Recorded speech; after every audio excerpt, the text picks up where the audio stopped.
Hey guys, and welcome to my channel. Today, I'm going to show you how to import reviews from AliExpress to Shopify DSers.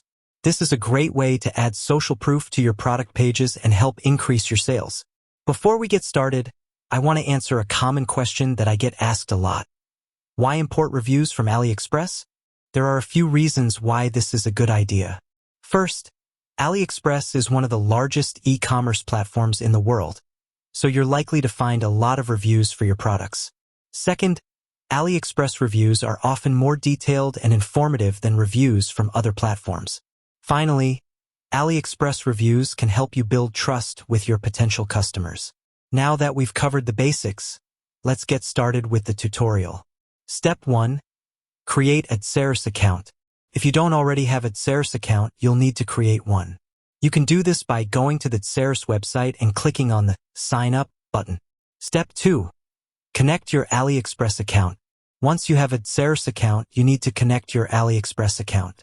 You can do this by going to the Settings tab in DSers and clicking on the AliExpress button. Step 3. Import your products.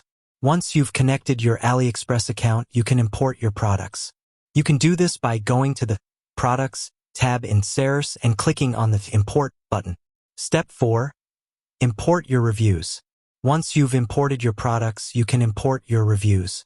You can do this by going to the Products tab in DSers and clicking on the Reviews button.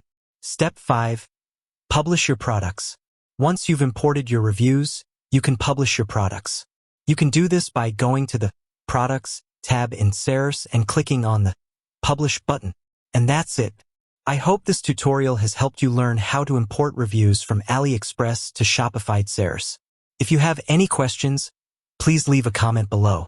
I would also like to add that it is important to be transparent with your customers about the fact that you are importing reviews from AliExpress. You can do this by adding a disclaimer to your product pages. With that said, thanks for watching, and until next time.